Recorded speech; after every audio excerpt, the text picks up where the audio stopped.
ग्वालियर से अब खबर, जहां पूर्व मंत्री जयभाव पवैया का बड़ा बयान सामने आया है। ज्ञानवापी एक अवसर है, पवैया की तरफ से कहा गया। काशी और मथुरा पर सत्य के सामने समर्पण करे मुस्लिम समाज।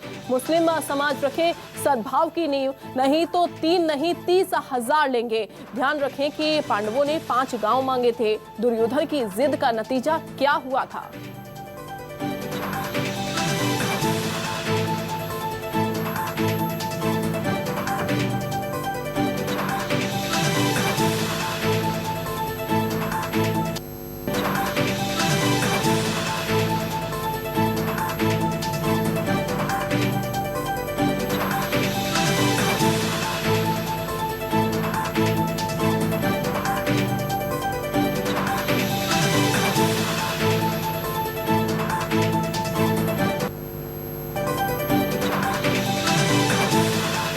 ज्ञानवापी एक अवसर है, काशी और मथुरा पर सत्य के सामने क्या हश्र होता है समाज, भविष्य के आगे क्या दिखाता है, ये उनकी तरफ से कहा गया। और उन्होंने ये ट्वीट किया है, और समाज भविष्य के लिए सद्भाव की नींव वो भी रख सकता है, ये कहा। अन्यथा 3 नहीं तो 30,000।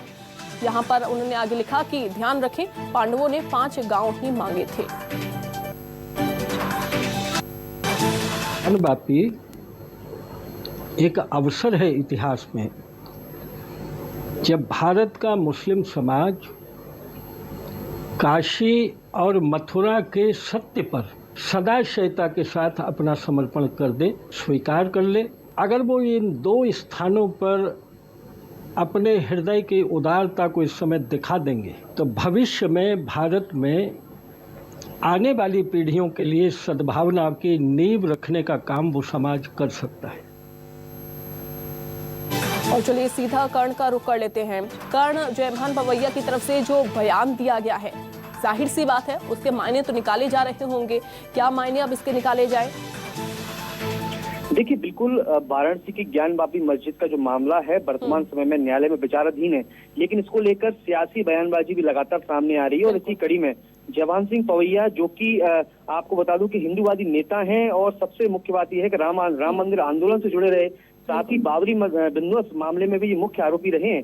और जिस तरह से उन्होंने ट्वीट करके अपनी बात कही है, उन्होंने एक और तो इशारों में ये कहा है कि एक समुदाय विशेष जो है वो इस जो मामला है, 2 मामले हैं काशी का और साथ में ये पूरा मामला है इसमें मथुरा का, इसमें यदि समर्थन करते हैं तो देश के अंदर एक सद्भाव भरा एक मैसेज जाएगा। लेकिन यदि ऐसा नहीं होता है तो ऐसी स्थिति में 3 नहीं 30,000, यानी साफ तौर पर इशारों में उन्होंने एक भड़काऊ शब्द का भी उपयोग इसमें किया है।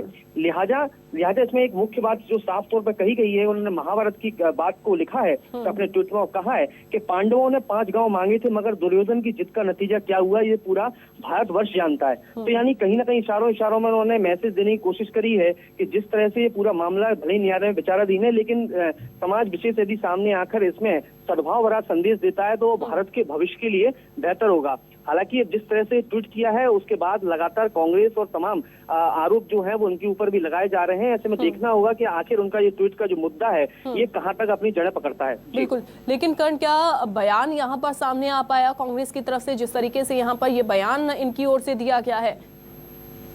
देखिए, बिल्कुल कांग्रेस की ओर से इस बात को लेकर स्पष्ट किया गया है, और ये लगातार कांग्रेस इस बयानबाजी मुद्दे को लेकर भी कहती चली आ रही है, क्योंकि ये मसला जो है वो न्यायालय में विचाराधीन है।